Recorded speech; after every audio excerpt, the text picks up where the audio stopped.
Yeah,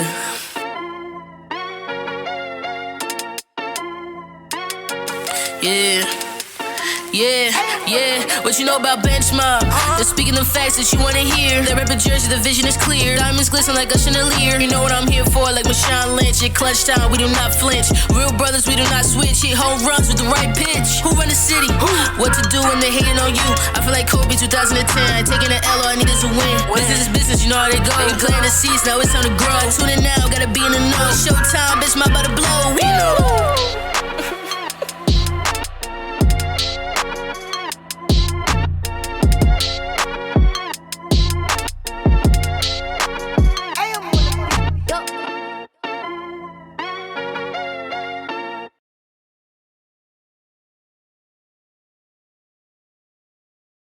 Um, we are not even really going to start off with the NFL news. This is another episode of the Bench Mob podcast. This is episode, I think is we had 65. This is episode 67. Episode 67 of the Bench Mob podcast. We have today, I don't even know where we want to start off. Like, I don't know where we go. Like once we start a Patreon, we're gonna have a group chat where our followers are able to talk with us during the week. If you saw our chat for the bench mob, it has been spicy and long. I look away from my phone and it jumps to 69 unread messages. It's been bananas this week with everything that's been happening. Harden trade, we'll start there. James Harden gets traded. He bullied his way into Brooklyn. That's where he wanted to go the whole time. I think, you know, how they have in schools, they should have a bully protocol for the NBA because the owners are really, they're getting bullied, and I feel bad for them. James Harden goes to the Nets. The Cavs get Jared Allen, Torian Prince. The Pacers get Karis LeVert and a second rounder. And the Rockets. The Rockets get Oladipo, Exum, some guy named Karooks. I don't think he kind of was just thrown in there. They get 3 first rounders, 2022, 2024, 2026. They get Milwaukee's first round in 2022, unprotected. And they get 4 swaps with Brooklyn for 2021, 2023, 2025, and 2027. I think right now Houston is catching up in the race to OKC to see who could have the most draft picks over the next 15 years. Who do y'all think, strictly just talking about the trade before we even get into the Kyrie, who are the winners and losers of this trade in y'all eyes? It's fun. It's weird though. I feel like there's not really a loser in these trades because Harden wanted out. Oladipo, without saying it, he wanted out. Levert, his role was going to be diminished either way, so now he's in a spot where he can thrive. I think that it's a win-win for all the teams. Like Houston, they get rid of Harden, who clearly, without having to say it, said that I don't want to be here anymore. Like once a player admits that in that presser a couple days ago, then it's time to like take what you can get for him and move on. Like he did what he could in Houston. He did his best, but clearly we know that Harden couldn't get them over the hump. And I think he was the real issue in Houston, not, CP3, Westbrook, all these other scapegoats. But now Houston can take these picks. They can either use them in a trade to get other pieces because John Wall, Christian Wood, and Oladipo is not a bad threesome right there. So they could honestly build a decent team around that. I'm not saying they're going to win a chip, but they can be competitive. I still think they would have been competitive if Harden gave, I can't say that word, but if he cared at all this year, then they could have won some games. But clearly it looked like he was half stepping the whole season. So, but I like the trade for everybody. I mean, we'll see what happens. I know Greg probably wants to chime in for his Nets, but I'll let him speak on the Nets first before I go into that.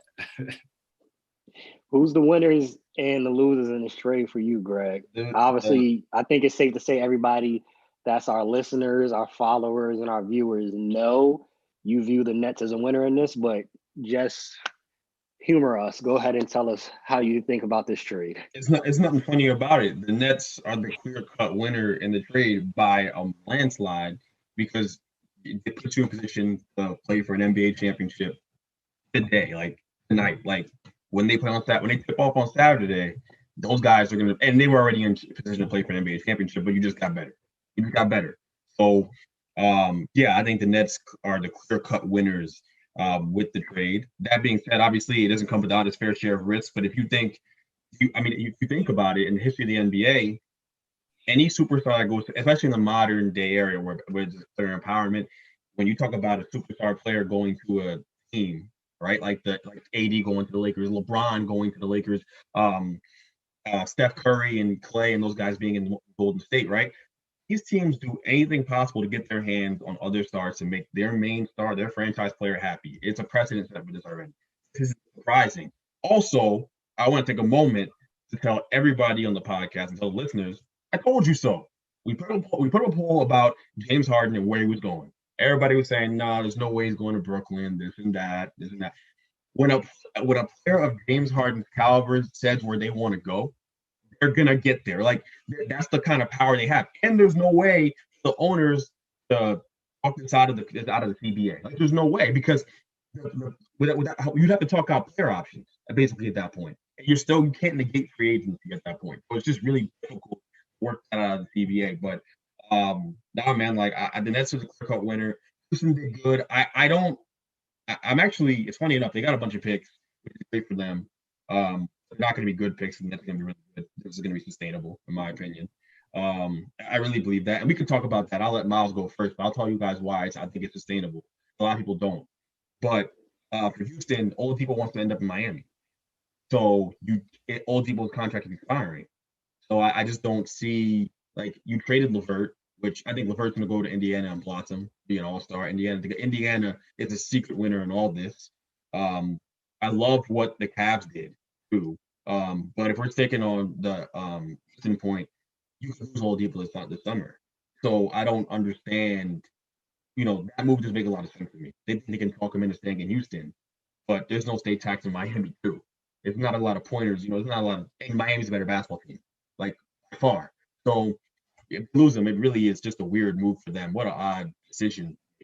Yeah, Cleveland sneaker winner too. Jared Allen. You get him. Y'all know how I feel about Jared Allen. He's a very good player, blossoming player. It sucks that we lost him, but obviously small price to pay for a lifetime of happiness in the future with the Nets. But nah, guys, like the Nets are a clear-cut winner in this deal. Cavs are sneaky because they have Darius Garland, Colin Sexton. I expect Drummond to get moved. He's the odd man out, and McGee too. One of those guys are getting moved. They have way too many bigs now. So one of those guys are going to get bounced out of there pretty soon. But Cleveland's building something out there. Like they're doing okay. Like sneakily, they're playing obscurity. No one really cares, but they're doing a good job. Hey, real quick, some breaking news we got right here. I want to get y'all original first time hearing it and see what y'all reactions on this. Just came on my phone, one of the sites I follow. It's been some audio released of Jackie MacMullan coming on a podcast, Ryan Russillo's podcast, calling NBA players property. Mm-hmm. I'm gonna play the clip for y'all and tell me what y'all think about this. This is a conversation she said she had with Kyrie. I want to get y'all initial reaction to it. And the Kyrie part of it without just being a bunch of jerks on podcasts. No, I know. Anyone can do this. Well, so I will tell you this. I was thinking about all the conversations I've had with Kyrie through the years. One of them I had, 2 years ago. We got into an argument about, something. And he's like, well, there shouldn't be an NBA draft. Players should be able to go wherever they want to go. We're not, someone's property. And I'm like, yeah, you are, dude. That's the way it works. That's why you get paid all these millions. And so I really think in Kyrie's mind, I think the effects of the Capitol, I think the effects of the Jacob Blake shooting, I genuinely believe those things affected him. They bothered him. He felt like we are not putting importance where it belongs. These things are more important. I really believe that. Understand the Kyrie part of it without just being a bunch of jerks on podcasts. No, I know. That was the whole clip right there from Jackie MacMullan, who works for ESPN. Also within that, I believe they said Bill Simmons compared NBA players to dogs. What's your viewpoints on that clip right there of what Jackie MacMullan admittedly said? I have so much to say. I mean, property is definitely the wrong choice of words in that scenario. I mean, there's no sugarcoating it.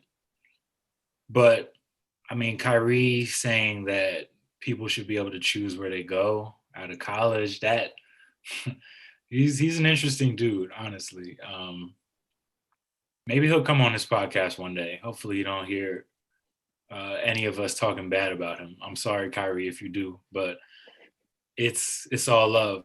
But yeah, property. I mean, I don't want to bring up the slave word, but that's what comes to mind when you hear property and owning somebody because they're paying you money.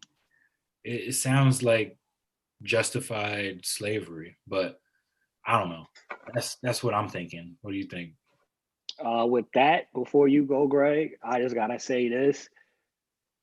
We're seeing, I think, the tea leaves regarding ESPN. It's been, alluded for years, but they definitely have an issue, and they need a training like that we all had at our jobs when all this was happening on racial insensitivity and things you shouldn't say. They had the difference of the white coaches being let go, and Anthony Lynn, he was fired. ESPN again. And coming out of Jackie MacMullan's mouth, white female, it's not really a good look. And then Bill Simmons, we all know, has had many issues regarding just even treating people correctly. Like his workers at the Ringer right now are on strike for not really getting paid how they should get paid. So, I mean, to me, this still just shows it's 2021, but we still getting people exposed for how they really feel about everything but Black athletes. Go ahead, Greg. Especially also since she worked for the Celtics too when Kyrie was there. So was she a part of the people writing some of the articles? Who knows? But it's not a good look. And I'm pretty confident she won't get any punishment from ESPN for this. But go ahead, Greg. It's a common thread with everything that's happening right now, and it's Boston. It's Boston. Like, remember, you said Bill Simmons is the biggest Boston Celtics fan ever. He's notoriously known for that, right? He picks Boston. He never talks bad about Boston. That's his team. And then obviously, you got Jackie Mack, who worked for Boston and is highly respected in the industry, right? She's a respected journalist. There's no secret about it. Boston's had their issues with racial insensitivity, with racism, right? I know the Red Sox had a post a couple of years ago condemning racism, and there were a bunch of Boston Red Sox fans underneath it, just literally spewing the most hateful garbage you'd ever see anywhere, right? So there's that piece of this. The other piece of it is ESPN doesn't hire nearly enough Black people. Just the reality of it. There's not enough representation. I know they started the Undefeated. If you go to the Undefeated's account on Instagram, it's got significantly less followers than any other branch, any other like subsidiary of ESPN. It's got way less followers than anybody else. And I don't think that goes unnoticed. I don't think they get nearly as much publicity. I don't think they get as much backing from ESPN. That's part of it too, right? If you have a Black person on that podcast, Ryan Russillo, I think he's still with ESPN. Correct me if I'm wrong. I think he might have gone to the Ringer pretty recently as podcast moved. He was with ESPN, but regardless, if there's a Black person on that show, that whole dialogue was a lot different. I promise you. And then the last piece of this, the Kyrie piece, which I love. I'm happy that she said. And I'm really happy she said that because all week I've been feeling like this. Like, what Kyrie's sitting out. I don't have a doubt in my mind that Kyrie is out because of what happened on Capitol Hill. Like, there's no doubt that's why he's out for me. It's not because he's tired of playing basketball, not because he's crazy. I've heard all types of crazy stuff on the radio this whole week. But people will come in left. It's one thing to create a narrative and run with it, but it's a totally different thing to go on your radio show on the Fan and come on there and call Kyrie a whack job, crazy. Come on, yo, it's inappropriate. Like, to me, you know what I mean? Like, because you don't know what's going on. You have no idea.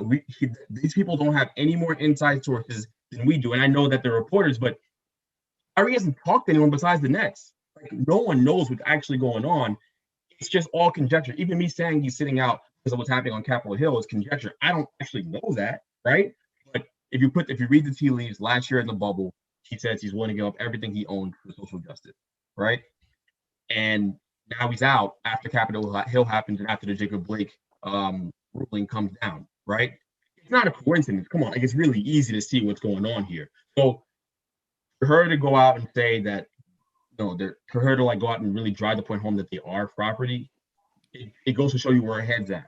And in this time, super insensitive, ridiculous thing to say. I think that she will get in trouble by ESPN. I think that they're going to have some penalties for that. She may get suspended because I think she said that a little while ago. I don't know if it was pretty recent, although how long ago did that podcast drop? Was that a week? Was that this week? It had to be recently because she does mention Kyrie Irving sitting out, so it had to be within the next 2 weeks. Yeah, they'll be. And the fact that you came out, you said it, and you owned it. Yeah, like you didn't have to tell that story. That's one. You really didn't have to tell that story. You thought it was okay to, hey, I'm gonna say this.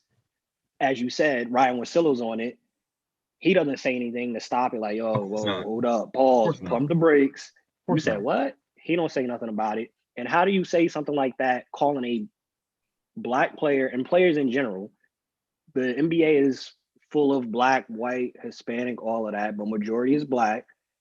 How do you call players property and then within that same sentence mention all the injustices? Doesn't make any sense.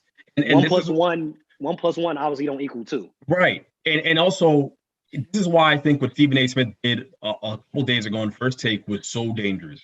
He came out there and said that Kyrie should just retire. This narrative about Kyrie retiring because he's sitting out because he feels strongly about what happened in this country, the injustices. You're telling him to retire as a Black man. Please tell me how it makes sense.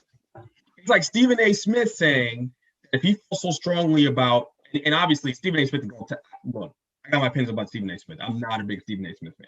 I think he says things for ratings. I think that I think he's been diluted by fame, by the money. It's really easy to say what they want you to say when you're making that kind of money, right? Like I really believe that's my honest opinion about Stephen A. Smith. I'm not a big fan. I think everything he says is virtual. It's basically debate at this point.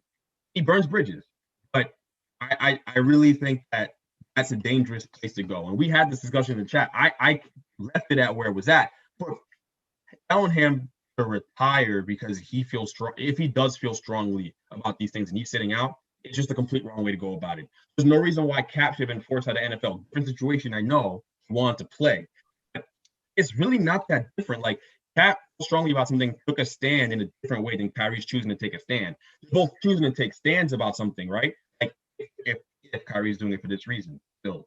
But the idea that you can't play sports you love, if you want to fight, if you want to take a stand for something you believe in, everyone knows you're right about. Like, no one's arguing that Kyrie's wrong unless you're racist, right? No one's arguing that Kyrie would be wrong if he was sitting out because of what happened at Capitol Hill, what happened with the ruling. So the idea that you give up what you love, to me, that's everything that's wrong with the country. Like, that's why, in a sense, if Kyrie's doing it for this reason, there'll be no backlash from me. I think the mass public will come off, some people. I think some people will still be on him. People just love to hate Kyrie. I'm genuinely there with this. Like, hey, Ma, so what do you think about this? Do you think, even if that is the reason, if it's not the reason, I remember we talking in the chat, what's your approach on how he's going about it though? Like, I know we both said, I personally don't have a problem with it. My thing is the professionalism aspect behind it. What's your take on how Kyrie is approaching activism, if that's what he's doing? Yeah, you see how I can't even count on my own hands how many times we've said "if" in the last 2 minutes, because we don't even know what he's sitting out for, what the actual reason is, because he hasn't actually come out and said anything. He's just been out for a week and some change now. So there's always been this narrative about Kyrie. He's a bad teammate. He's toxic. I don't think he's actually toxic. I think Kyrie's just misunderstood. But this doesn't help that narrative that people believe if you don't come out and say, you know what, I'm not gonna play right now because of what happened last week at the Capitol, or the not guilty verdict for Jacob Blake. Like it's so many ways he could have gone about this, and that's the only issue I have with it, is that just say what you're sitting out for. Don't leave us all in the dark, because then that's where you let people run with these stories. You let Stephen A say you need to retire. That's where everybody's bashing you when you're not even defending yourself. Like, you know what you're sitting out for. You know if it's right or wrong. And then having videos come out that you're at a party or on a Zoom call for a district attorney. It's like all the things that people are saying right now could be easily wiped out if we just know what you're sitting out for. Like, I wouldn't have a problem if he's sitting out for those reasons. Like, if he's sitting out because of everything that's going on in this country, sure, I'm behind him 100%. We saw what happened last year with everything. I wasn't opposed to what he was saying last year with the bubble, how we shouldn't even be playing when there's so much discord in this country between blacks and whites. And it's just like, I don't know. I just feel like Kyrie's a smart guy. Like, nobody's debating that he's a smart guy. Just sometimes he makes decisions without thinking of the repercussions that come with those decisions. So, like, he's sitting out, personal reasons. The Nets seem agitated by it. We just want to know what's up, bro. Like, that's it. Like, we're behind you 100% if it's the right reasons. But if you're sitting out for something other than that, then that's where you leave yourself open for being attacked every day, which is basically what it's been for the last week.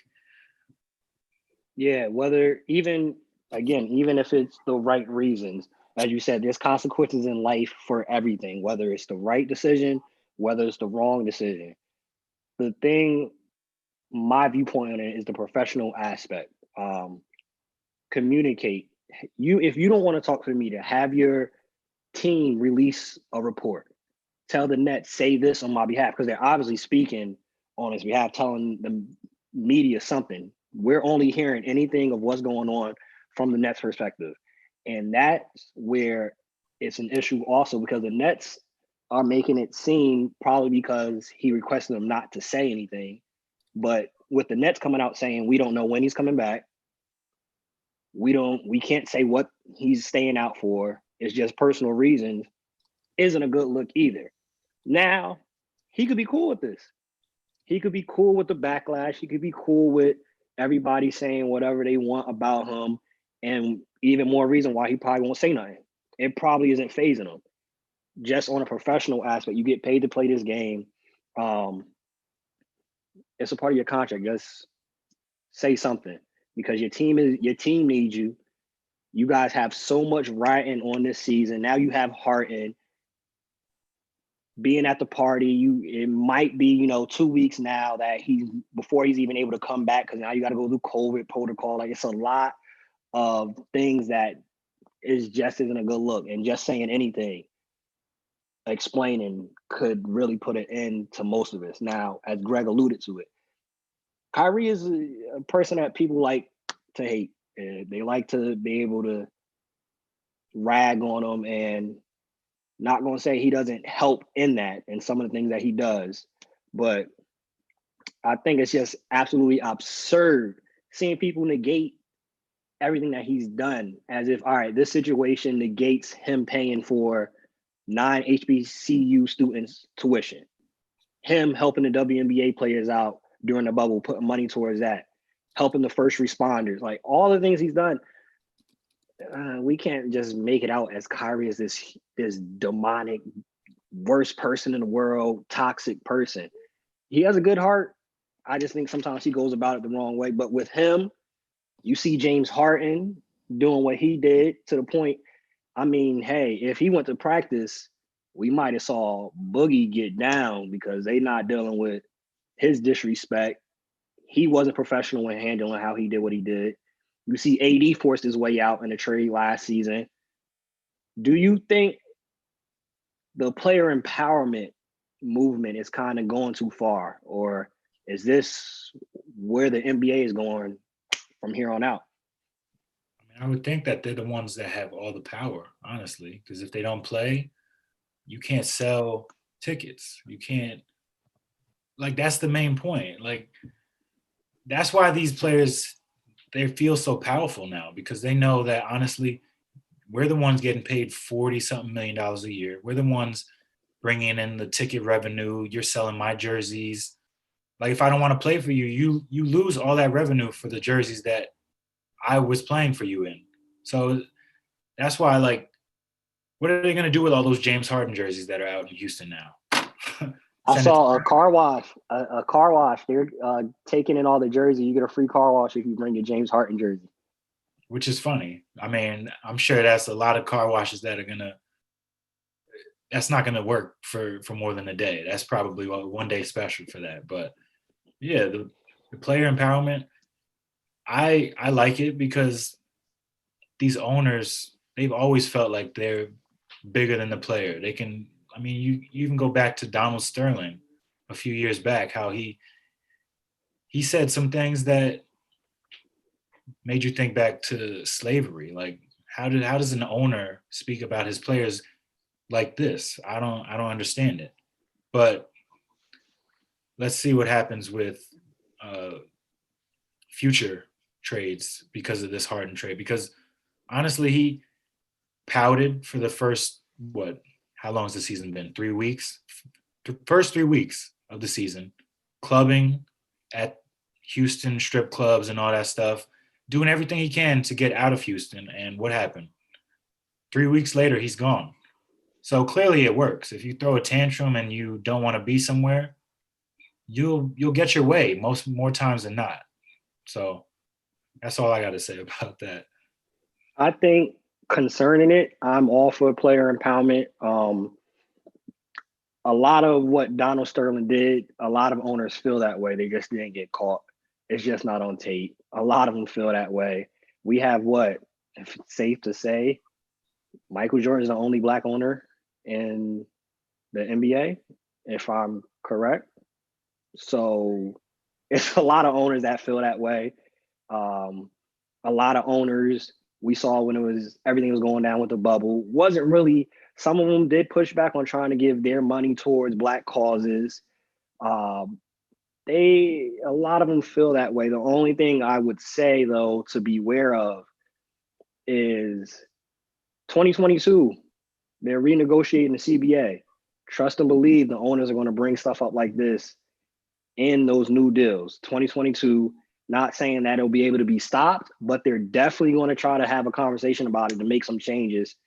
And it still is a way to me to go about getting your trade happen, going about getting your thing done. Because yes, if you're James Harden, if you're Anthony Davis, if he didn't do this, but if you're LeBron James, if you're Kobe Bryant, you have the cachet and Russell Westbrook, you have the ability to start them to do, look, I bring X amount of money to your team. I don't want to play for you no more. Get me out of here. But players like Oladipo, who it's safe to say wanted to leave, he doesn't get that opportunity in a sense.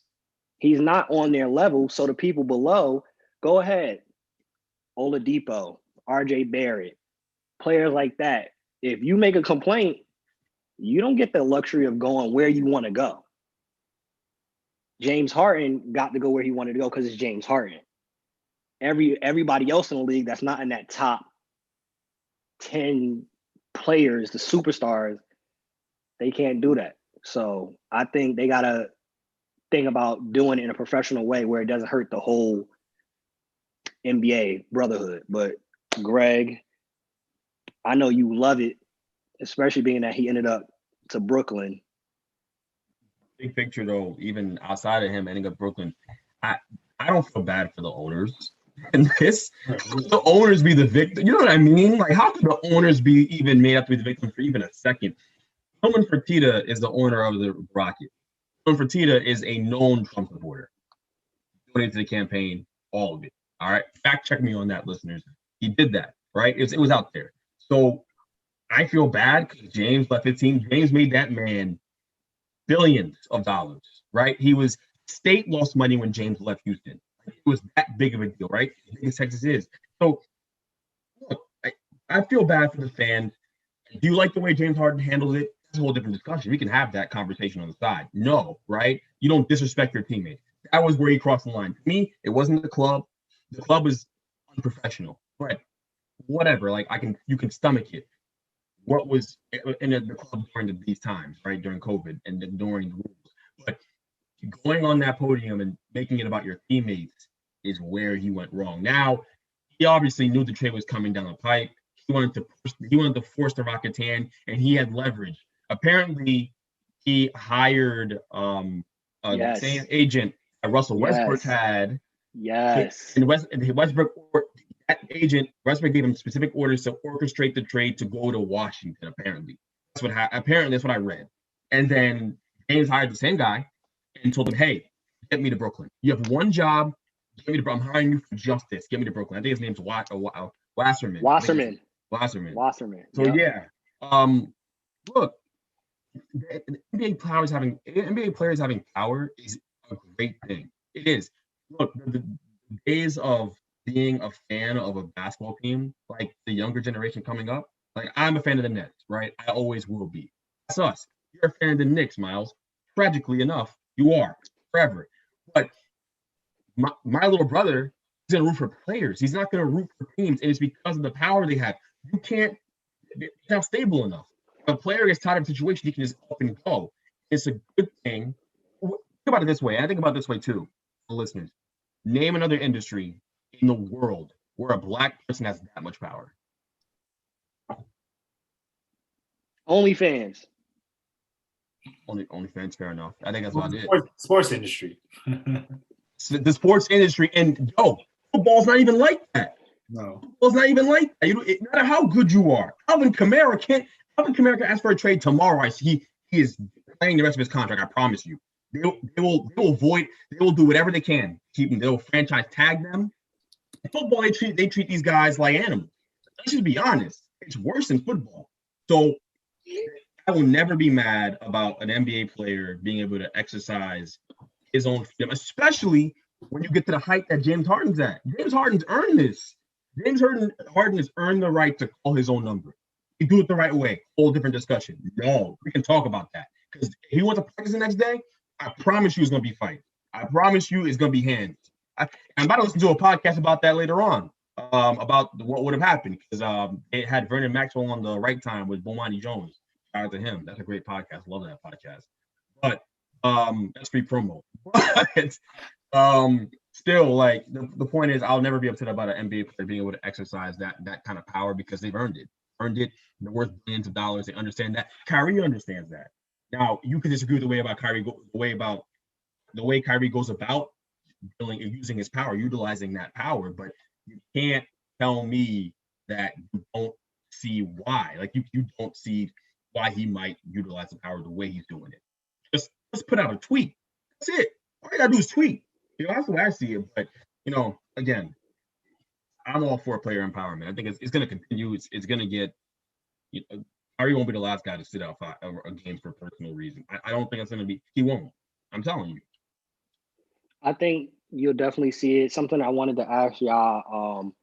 Another player in Houston is not happy with his position in the NFL, Deshaun Watson. Do you think, just throwing this out there, do you think Deshaun Watson will try to be the first player to do what is done in the NBA and force his way out? Because how Houston has handled their coaching search and how they've handled putting players and a team together to actually be successful, they've sucked at it. And I think Deshaun Watson has had it up to here with it. You've seen Andre Johnson, who doesn't tweet, who does not go on Twitter, decide to go on Twitter and tell Deshaun Watson to get out as if it's the movie. And DeAndre Hopkins hopped on that same tweet and was like, yeah, it's time to go. Do you think Deshaun Watson will be that first NFL player to, hey, I'm forcing my way out, I'm not playing? Yes. Yeah. Yes. He's gonna change the paradigm. He's gonna change the paradigm in the NFL. He's gonna do it. He's worth 5 first-round picks. Like, he's that good. He was the best quarterback by the numbers this year in the NFL. By the numbers. He's amazing. He's gonna change the way business is done, or he's gonna at least try to. I think he's gonna formally ask for a trade. And Andre Johnson doesn't tweet, quiet guy, was quiet most of his career until he fought, but it was the one situation where he fought a player. Never forget that. Cortland Finnegan.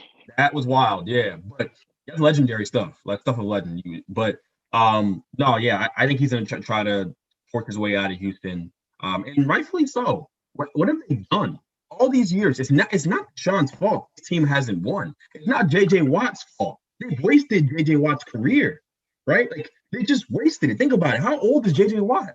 He's over 30. He's got to be over 30. I gotta fact check it. But they've wasted that. He's a marvelous player. Have wasted his career. They do this all the time. They get these great players and they don't do anything with them. And the ownership doesn't deserve Deshaun Watson. Dave McNair. What am I forgetting about McNair? There was something glaring that happened about McNair, and I'm gonna pull it up while Miles goes, and I'll circle back about this. But McNair, he definitely made some comments about Cap that were unruly, bro. I know for a fact. I'm just trying to remember. All of them did. All those owners made. Oh, for sure. I think McNair was stupid enough to go public with it. It got out that McNair had some comments about Cap, or it was a situation like that. He doesn't deserve Deshaun Watson services. No. Like, hey, look, if they'll be lucky if they can they'll get a ton of picks in a trade. They'll get a quarterback that is talented in return. All right, like, you know what I'm saying? Like, I trade Daniel Jones tomorrow for him. I'm keeping it a buck. That's how good Deshaun Watson is. No, it's levels to this, okay? Deshaun Watson right now is 25 years old. He was the best quarterback in football in a league where Pat Mahomes plays. Aaron Rodgers played. Aaron Rodgers was the best quarterback by the numbers. PFF has. Like, if you look it up, PFF has the most highly rated quarterback is Deshaun Watson. That's just what they have. He was really, really good last year. They weren't bad because of him. In fact, they were only holding water because Deshaun was playing. So, no, I'm excited about that whole thing coming out. I think he's gonna make a big splash. Two things. JJ Watt is 31 years old, by the way, just to fact check that information. Miles, being that I think it's safe to say we all agree on here that Deshaun Watson has played his last game as a Houston Texan. What team do you think would be the best fit for Deshaun Watson? I like Miami, me personally. Miami's a good fit because they got picks to throw in there. You could throw Tua in there because I don't really think they like him because he hasn't really shown that he can be a franchise quarterback. It's early, but the first two quarterbacks taken in the draft looked so much better than him. He looked like he was a second-round pick. But I feel like the Bears are a team that should be a sleeper pick for Deshaun. One, they should have never passed on him. Well, they passed on Mahomes and him, but they should have never passed on him in the first place. Two, this guy is elite, and they have a good defense. I feel like that defense would be top 2 if they had a competent quarterback, because they're on the field all the time because of Trubisky and all his tribulations that he's had in his career. But I think that's the best fit. I don't know if they can ante up the picks and players if need be, but I don't know. Deshaun, he might have played his last game in Houston. I don't know. It's something about Houston that people want to get out of there.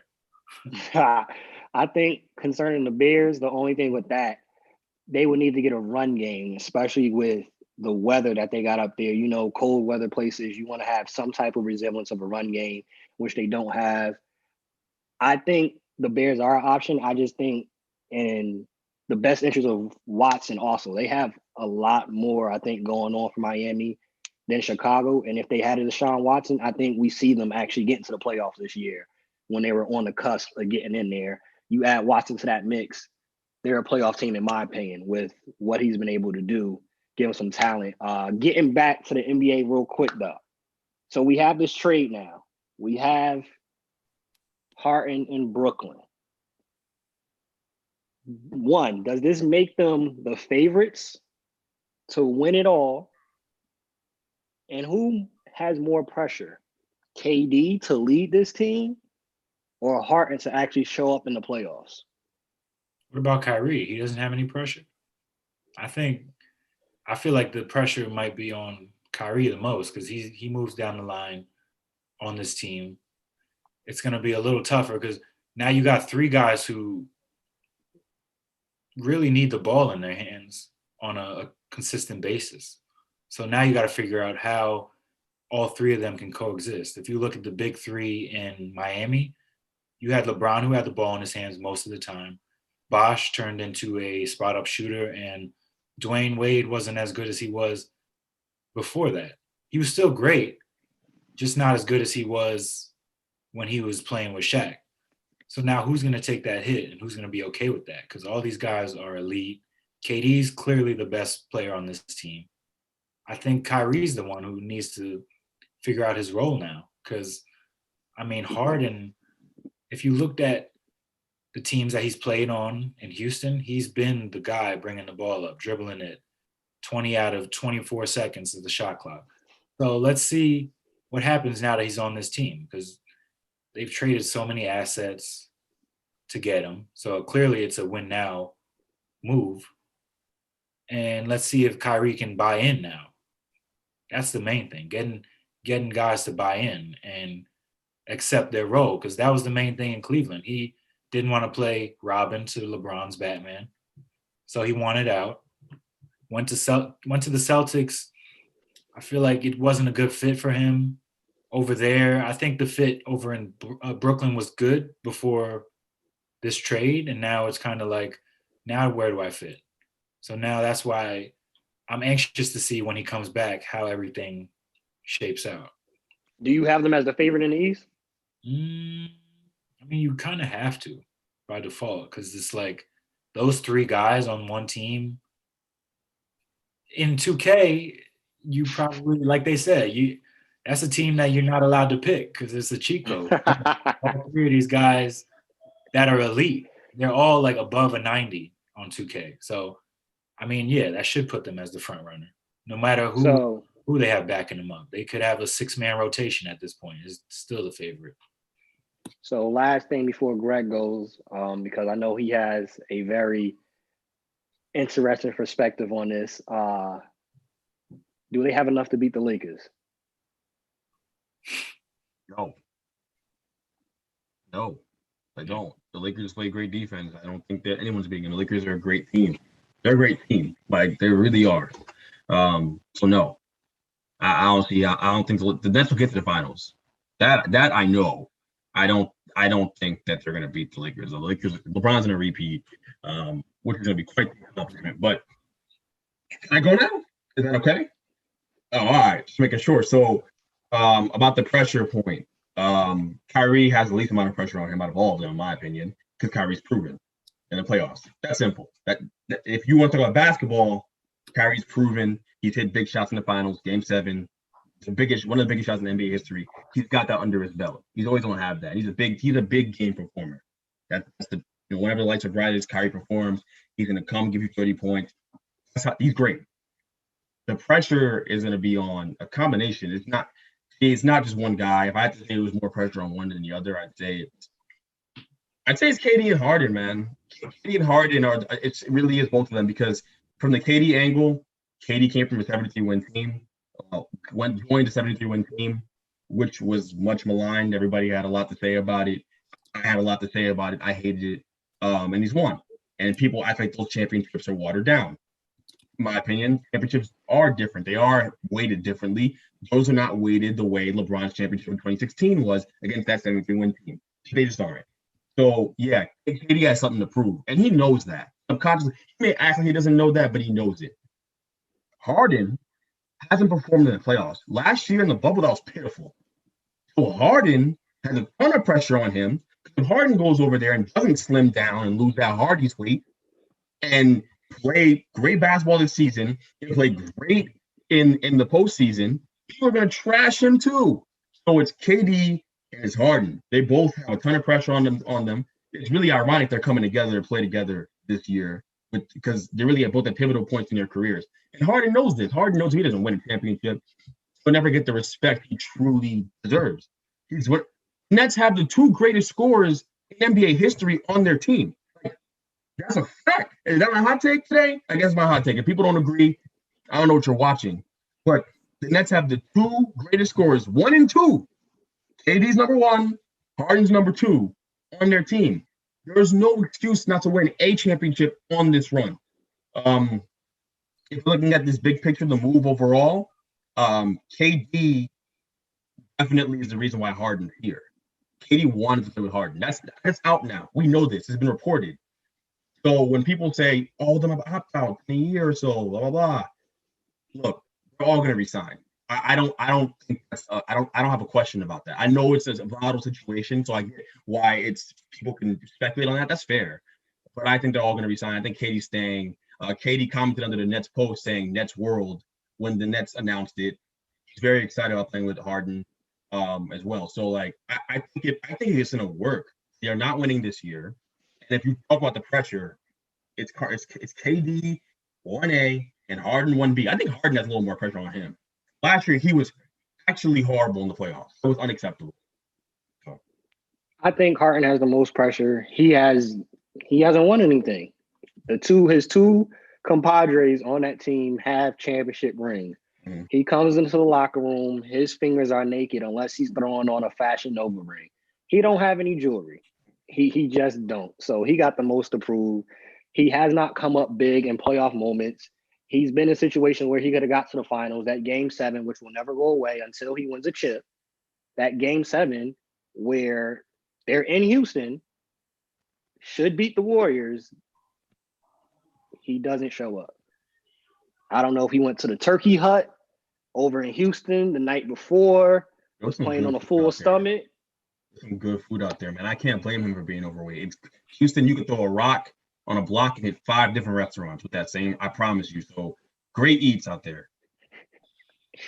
I've heard. Before we transition to talk about the divisional round, Jay Williams came out and said he thinks this might be the best assembled like super team ever. Before we transition, do we have any disagreements on his sentiments? That's 3 players. It's the best 3 players on any team at the same time. That's a fact. That's a fact. It's not a knock on LeBron. None of these players are better than LeBron James. I'll make that clear. But the best, the most talented trio of all time. This is the most skilled trio of all time. It was the most skilled duo of all time before Harden got here. It's the most skilled trio of all time now. That's a fact. Like, show me the trio. Show me the trio is better. Please. Miles, what do you think? I mean, yeah, I'd say that the best 3 definitely would be Harden, Durant, Kyrie.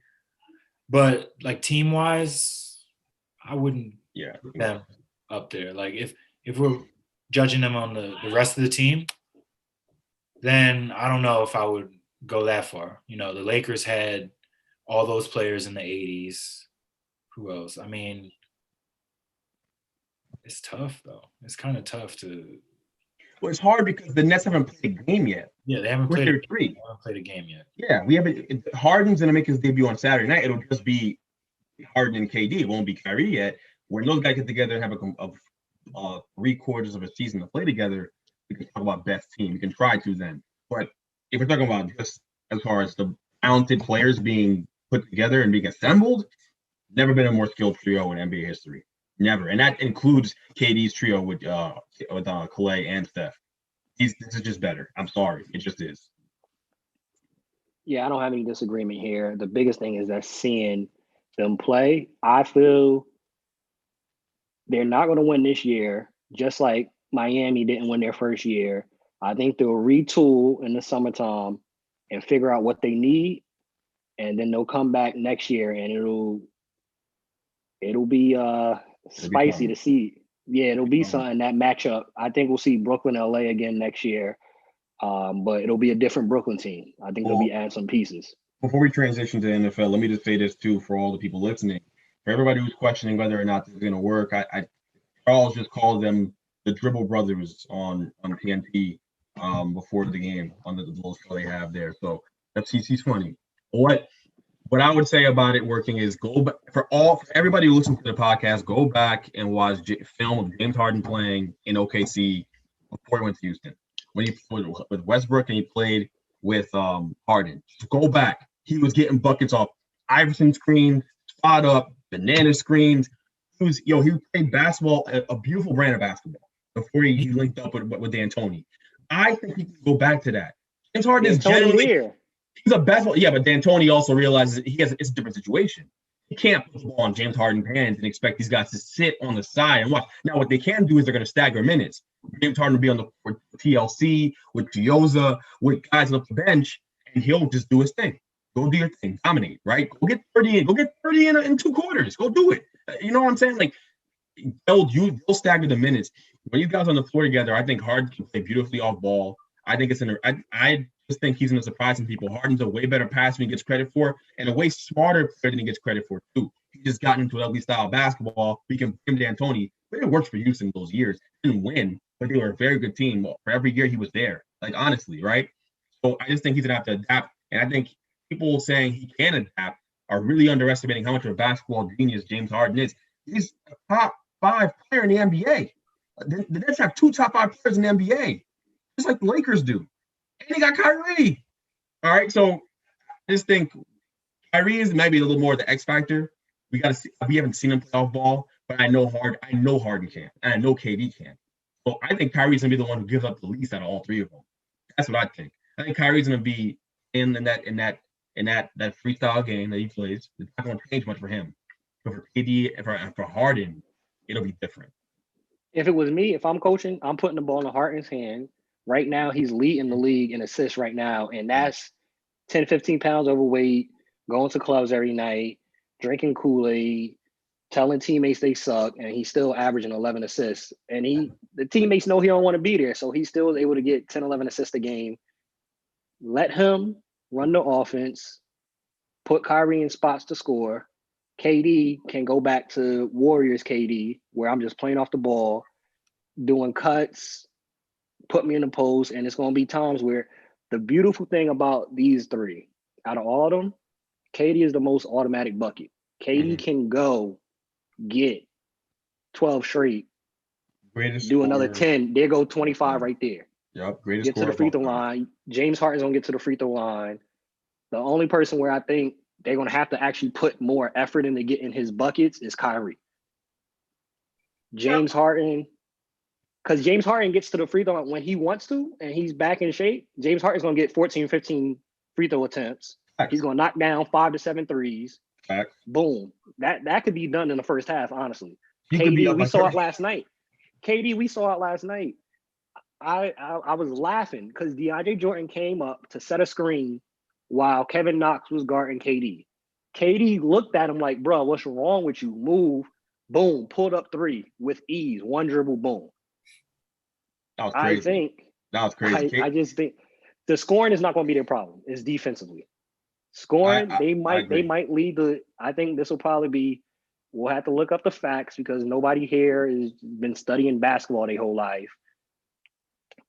I think this will be one of the first times you see 3 players on one team average over 25. That's a hot take. That's supposed to be my thing. You're stepping on my territory. That's a good hot take too. I think this. So you're saying this is gonna work because there's no if those 3 guys average 25 points a game, they're gonna win. They're gonna win a ton of games, obviously, and they're gonna blow through the playoffs. Like Giannis has no chance. It's done. We already know Giannis ain't got no chance. Giannis don't till he can shoot. He ain't got no chance. Go ahead, Miles. Please, Miles. You've been awfully quiet. The resident Knicks fan. My man mentioned just in case Miles gonna come left. The resident Knicks fan. We don't know what's about to come. We don't know what he's about to say. Hey, first of all, Miles, while you're at it too, talk to me about last night, bro. He was, in the chat, he was talking all crazy about that game coming up because the Knicks had won a couple, and their Julius Randle was. He still looked good. Julius Randle got off last night. No, Julius Randle game. RJ had a good game, quick, but that's not. What do you mean? RJ had a good game last night. Yeah. Check the box score. What you mean? I'm gonna check the box score. Please. I'm gonna keep it a stack. I'm gonna keep it a stack. I don't know how he played. I turned it off after the second quarter. I don't know how RJ Barrett played. So I watched the whole game, bro. All right, RJ was horrible. You didn't watch the whole game, clearly, because I watched the whole game. And you were just watching your side of the basketball. You weren't watching the other side. There wasn't much to see from the Knicks. Considering the Nets were up by 20 the whole game. Here we go. The attacking. Yo, what's the numbers? What's the numbers, bro? Give me RJ's numbers real quick, please. Yeah, run up the numbers real quick. Please. All right, man. I know it's saying I'm about to break it down further, but he had 20 points, 5 boards, 3 assists. I'm gonna break down his shooting percentages, but seems like decent numbers. You know the percentages yet? Bro, I watched that game. He was not a good game. Like, I don't even know he ended up with 20, bro. Because he had a rough first half, and then he got hot in the second half. That's what he finished better than he did at the start of the game. Yeah, I didn't watch the second half. From what I saw that first half, it seemed like the only person that was keeping him in the same breath was Julius Randle. Quickly came in, was doing good off the bench. I like Quickly for y'all. Quickly's good, man. Good pick. The Knicks did something right. Like, it must feel weird for Knicks fans. RJ, y'all hanging out to this RJ Barrett hope still? You know, he just turned like 20 years old, like a few months ago. I keep saying that. So we're bashing teenagers now. That's what we're doing. Yes, bro. I'm in the business of bashing teenagers.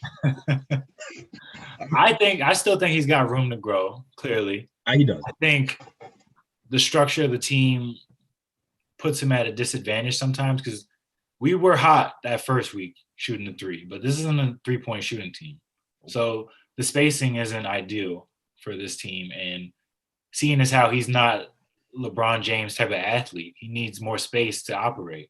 Plus, he needs the ball in his hands more times than he gets, mainly because they keep running this Elfrid Payton guy out there every game, and he can't hit a shot if he was doing form shooting under the hoop. I don't get it. Like, Quickly is so much better for this team. Like, he single-handedly brought the Knicks back into the game because of the energy level, and every time that we take Elfrid out and put Quickly in, it's automatically a positive. So that's my stance on that. I didn't even get a chance to watch the game, but I don't care. It's the second, third week of the season. Clearly, yeah, I didn't miss anything. Clearly, y'all should have won the game anyways. Y'all have a better team. I admit that. I'm not delusional. Like some people. Well, Miles, I'm gonna run the stats real quick. I'm good. RJ Barrett had 20, 7 for 15, so he shot a little bit under 50% right there. 1 for 4 from 3, 5 rebounds, 3 assists. Quickly though, off the bench, 7 for 15 also, 3 for 6 from 3 with 19 points, while Elfrid Payton was 3 for 11 with 7 points and 4 assists. I mean, I like Quickly a lot. What more do we have to say? Like, whenever Quickly's come into the game, he's got to start. I've been saying it from the start of the season. I don't like Tibbs. Elfrid had a good run at the beginning.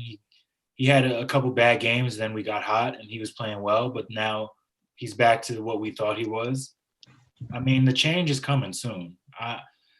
Because Tibbs likes to put him out there and let him run with the starters at the end of these close games. That's already shown me enough that he trusts Quickly. So now it's just time for him to trust him to start, which, I mean, he's a 20-year-old rookie, so we still haven't seen him play against some of the elite point guards in this league. I think he can do it, but we'll see. But what was the question? I think we got off topic. We did get derailed. Yeah, we did. You good. I think we know what Elfrid Payton is at this point. I say you give starter minutes to Quickly and split those minutes with Peyton and Dennis Smith Jr. Let's see where Dennis Smith Jr. is at. I'm over it. I'm over the Dennis Smith Jr. All he's good for is a quick shout out and a J. Cole song. The Knicks broke him. The Knicks broke Dennis Smith Jr. It's their fault that he's bad because he was never in Dallas. He had promise. He came with promise. Remember, like, it's not that long ago, and he comes there. I know he had a death in the family. God bless him. His shot wasn't all that, but it's almost gotten worse. It's gotten worse. But I think he needs another chance under a new system. You got Tibbs there, and if anything, give him some playing time, so then you could trade him. I'm just talking strictly on being a fan of Dennis Smith Jr., hoping that he gets another chance. Like sometimes you see it even with Markelle Fultz. You get in a new system, a new place where you're wanted, and you flourish. Before we transition, I totally forgot about this. Before we transition to football, I have to ask, do we trade Ben Simmons? Now, he didn't get traded yesterday, but he's on the trade block. Bradley Beal, they're saying, is an option in that. I think some of his play that hasn't been well is because his name has been in trade rumors, and that probably was messing with him mentally. Do the Sixers trade him? Yes, the trade's inevitable for all the Sixers fans to hang on. Noah, if you're going to see this clip, we can tag Noah in this clip here. Ben Simmons, your favorite player, is going to get traded. It is inevitable. Prepare yourself. And Noah wants this to happen. He thinks that, and I'm referring to one person, but I think that Ben Simmons fans think that the system, he's being held back by the system and the way they play. He's being held back by playing with Joel Embiid.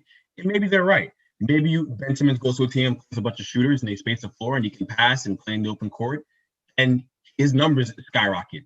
Still not going to the playoffs. Ben still won't win the playoffs because Ben can't shoot. Ben's hole in his game. Like, I know everyone wants to focus on what he does at an elite level, and he's an elite defender, elite rim runner, or elite at the basket finishing.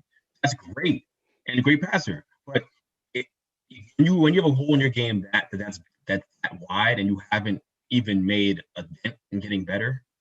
How many years in are we? Are we at fourth year now? Fifth year? Fourth or fifth? Yeah, there's no way. It's just ridiculous. Like there's no way that you can build your franchise around Ben Simmons, and that's the way the Sixers treat him. The money, they paid him like a franchise cornerstone type of player, and that's not it. So yeah, it's inevitable. They have to level up, and the best way to do it is to get a guy like Brad. Brad would make him a lot better, but I don't know that I'm not sure the Wizards would make that trade. So keep an eye out for that. You got to see what Ben's value is around the league at the end of the season. You have value, but is he worth? Why would Houston making that trade would have confused me too? Think about it. They're John Wall. He's playing great. John Wall's better than Ben. Like, bro, he's better than Ben. Like, what's up? Am I bugging? No, I think Ben Simmons would have to go to a team where there isn't a point guard there. If the Wizards were to do this trade, they're just trying to rebuild and just tanking, because that would probably be the worst brand of basketball to watch, him and Westbrook together. That would be hard to watch. You got two certified bricks on your team. Yeah, now with them on the team, they can build a lot of homes in areas where there aren't, ability to build homes. So if they get on the same team, I think it'll be great for the community. But go ahead, Miles.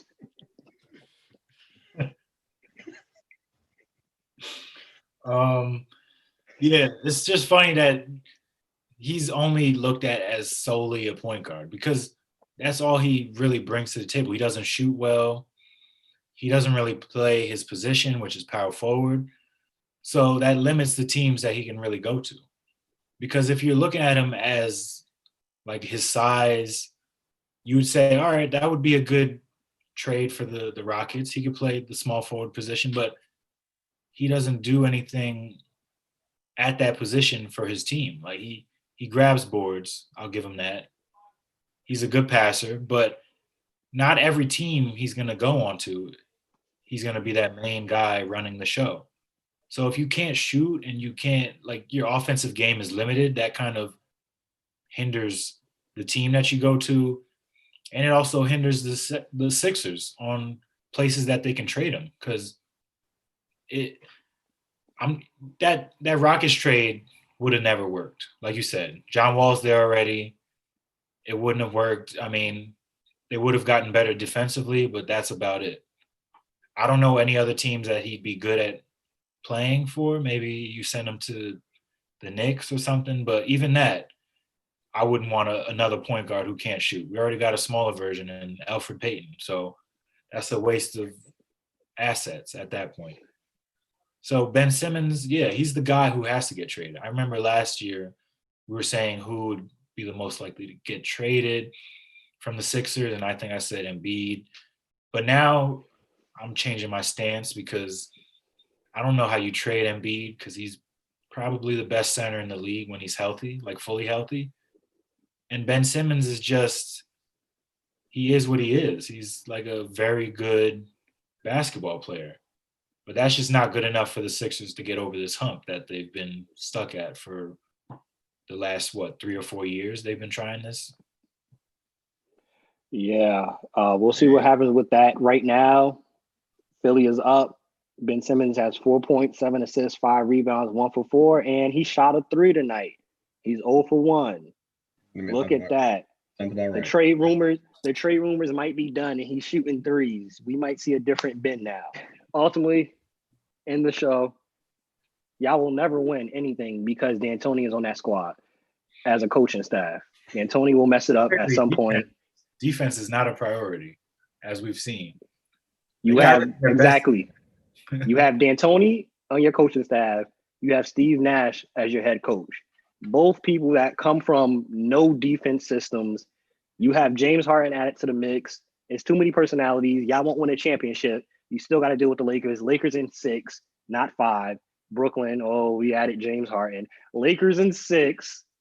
If you stay ready, you don't got to get ready. Bench mop, we out. Peace. Lakers in 6.